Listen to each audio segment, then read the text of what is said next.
Ya, assalamualaikum warahmatullahi wabarakatuh. Hari ini kita akan kembali lagi belajar tentang pembelajaran matematika, dan pada pembelajaran kali ini kita akan menyambung pembelajaran kemarin. Kalau kemarin kita belajar tentang membuat diagram batang, pada hari ini kita akan membuat diagram garis. Nah, dalam pembelajaran diagram garis sebenarnya mirip ya, kurang lebih saja dengan pembelajaran pembuatan diagram batang, tetapi nanti hasilnya akan berupa garis bukan batang ya. Langsung saja, untuk yang pertama di sini saya sudah mempunyai data, yaitu data penjualan mobil tahun 2020. Nah, untuk data ini seperti biasa terdiri dari dua ya.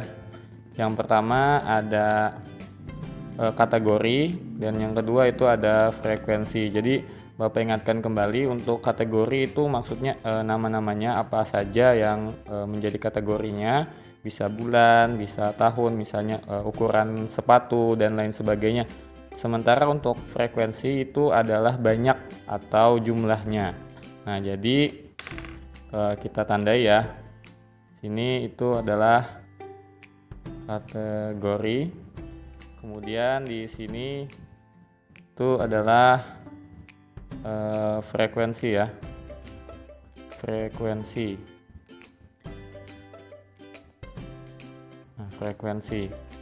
Nah, dari sini kita bisa dapat informasi ada bulannya atau kategorinya itu ada Januari, Februari, Maret, April. Berarti ada 4 kategori. Kemudian banyak frekuensinya itu kalau Januari itu 1500 unit, Februari itu 1800 unit, Maret itu 1200 unit, dan April itu 1700 unit. Dari sini kalau kita belajar untuk membaca data, berarti yang paling tinggi itu adalah pada bulan Februari dan paling rendah itu adalah bulan Maret. Nah, langsung saja untuk pembuatan diagram garisnya ya. Nah, untuk pembuatan diagram garis itu sama, yang kita tentukan itu adalah jumlah kategorinya dulu.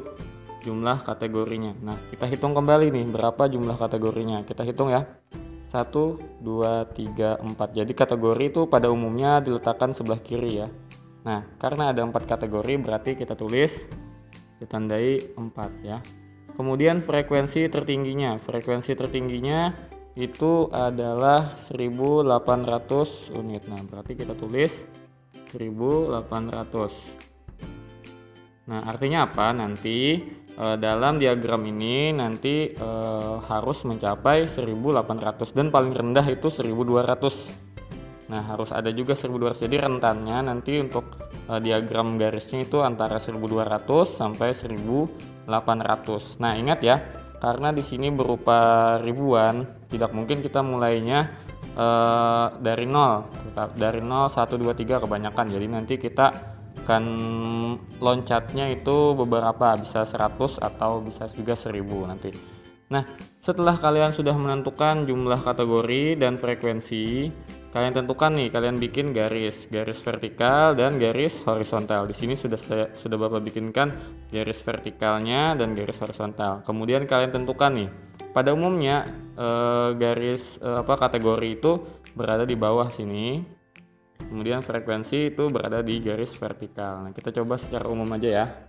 Oke, di sini kategori, ini frekuensi.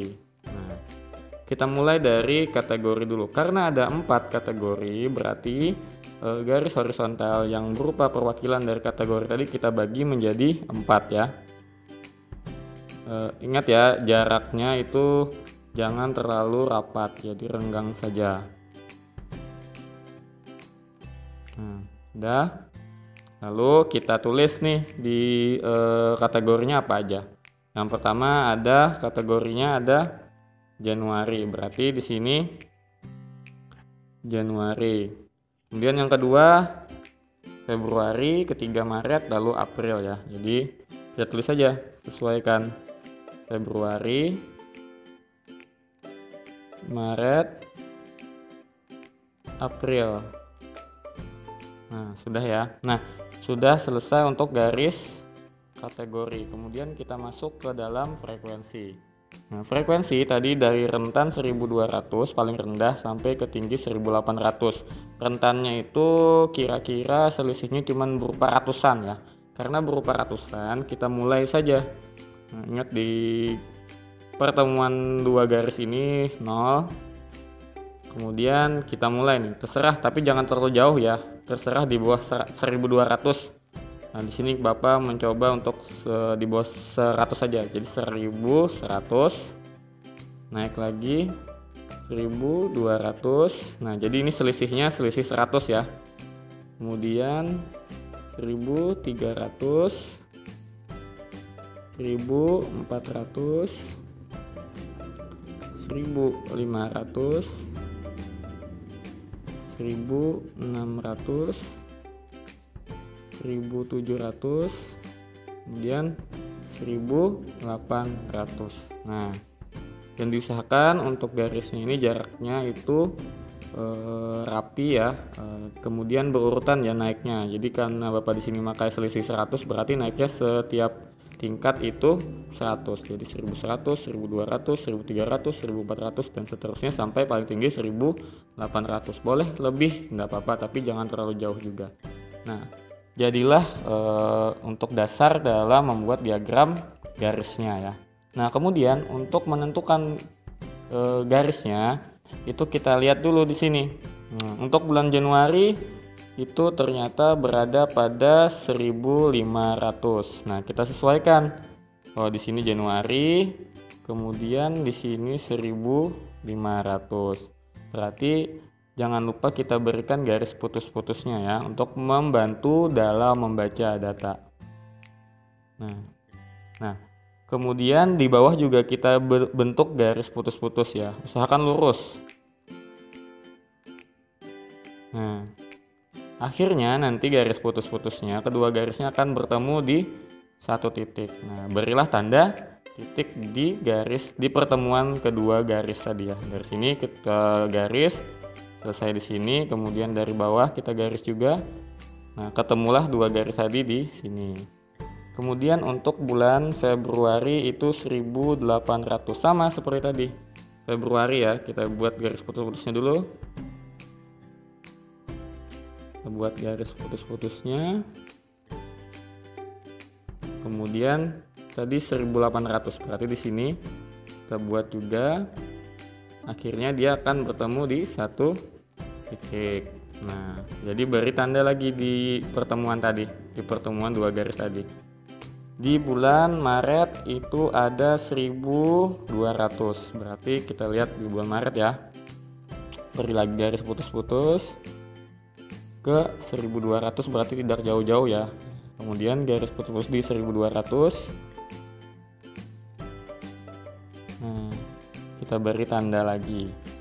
Nah, yang terakhir untuk bulan April itu 1700, berarti kita buat garis putus-putus dari bulan April naik ke atas menuju ke titik 1700.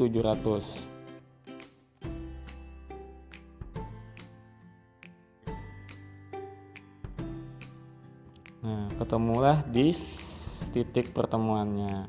Nah, kalau sudah ketemu titik-titiknya, lalu kalian hubungkan titik-titik tadi berurutan ya. Berarti Januari itu setelah Januari kan Februari, berarti Januari titik di Januari itu harus berhubungan dengan titik Februari. Usahakan dengan lurus ya. Nah, kemudian Februari, setelah Februari itu adalah Maret, berarti titik di Februari itu berhubungan dengan Maret ya. Berarti kita usahakan garisnya rapi ya. Usahakan garisnya bisa kalian dengan bantuan penggaris.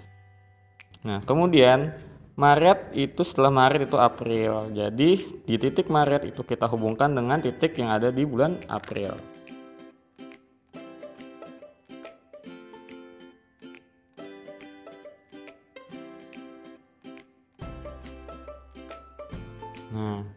Nah, setelah semua titik sudah terhubung, maka jadilah diagram garis ya. Nah, seperti itulah cara membuat diagram garis. Semoga kalian bisa mengerti dan kita lanjutkan ke dalam pembahasan soal.